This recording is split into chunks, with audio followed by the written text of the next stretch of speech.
No, it's fine. So living with yourself, it's such a genius title. So when I say living with yourself, what springs to mind? Acceptance, maybe?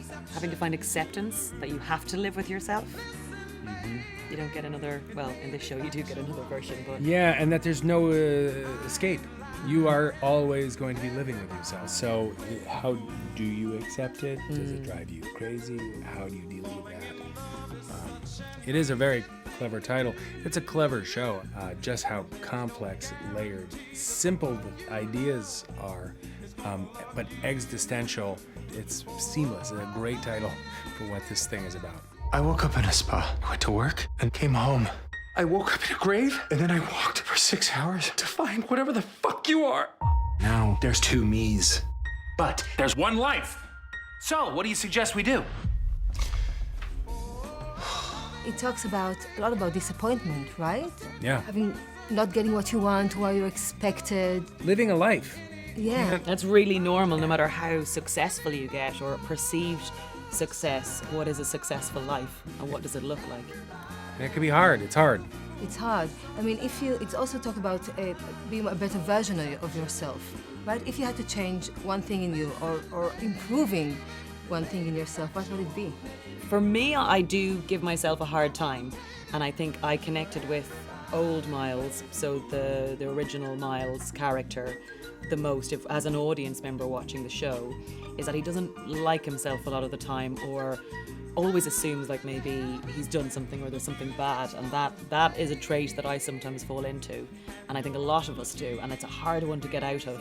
It's a rut, a mental rut you can get stuck in. So that I would love to change about myself as well. The thing he wants to change, I wouldn't mind changing. I think my fuse has gotten shorter over the years. I get I think maybe a little angrier, a little maybe more upset about certain things than I used to, and I'd like to maybe change a bit of that.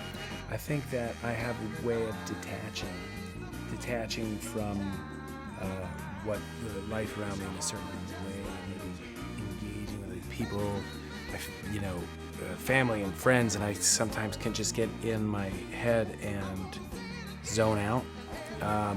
And that's probably, it's not a great thing. I know karate. not unless you learned it since yesterday morning, you don't. I hate you! I am you! You're in every scene, sometimes even twice. Did you get mixed up with the Mileses? I never got mixed up with what character I was playing. They felt very different and very distinct to me. I felt like I was playing 2 different people. But there were, because of just the schedule we were on and how much we had to shoot and the amount of time that we had, there were many days where I was going from old to new, back to old, where I'd switch 6 times. And so they made for schizophrenic days, and the hair and when I was old, I no makeup. It was actually kind of, if anything, we would sometimes put bags on my eyes or makeup. So that it was always easier to go into the old, but with new, my hair was different and stuff. And so there was sometimes it was a little tough on the hair and makeup departments.